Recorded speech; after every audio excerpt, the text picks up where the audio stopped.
Since moving to Canon a few years ago, the 24-105 f4 lens has been a workhorse lens for me. It's compact and covers about 90% of the focal range I need most of the time for my regular paid work.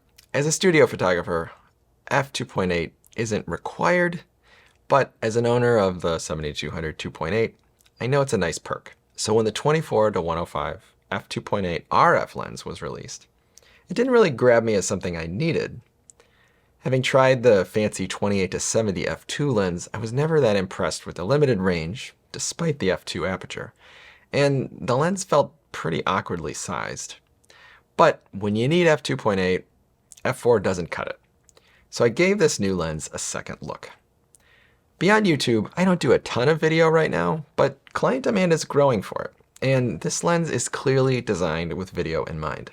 So I pulled the trigger, and here are my initial thoughts. Out of the box, this lens certainly isn't small, but it's got a great level of balance and refinement that reminds me more of Canon's high-end lenses.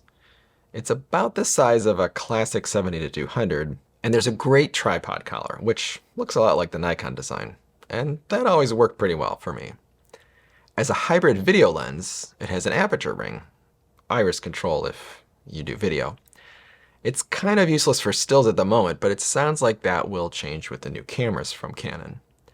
It's got the function buttons on the barrel, which I still don't use much, but I need to think more about. Most of my favorite lenses have them now. Do you use these buttons?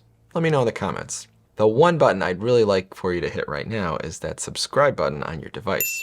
Thanks for your support. It really helps. The lens also supports a new power zoom module, giving the lens a smooth powered zoom function. With a 24-105 range, this makes a lot of sense. How does it perform? Well, it's fantastic in the studio so far. And for video, I tried a few test shots at home with some extreme light.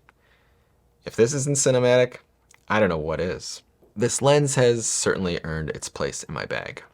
For quick on-location jobs, it's a little overkill, but there are many scenarios where having a little more horsepower will certainly come in handy. And it also adds some redundancy to my kit. It's a much more practical workhorse than something like a 28-70 f2, which I found pretty limiting and bulky. Over the next several months, I plan to push more into video, and this lens will give me plenty of room to experiment. Do you have any scenarios you'd like me to test with this lens? Let me know in the comments. Thanks for watching, and we'll see you next time.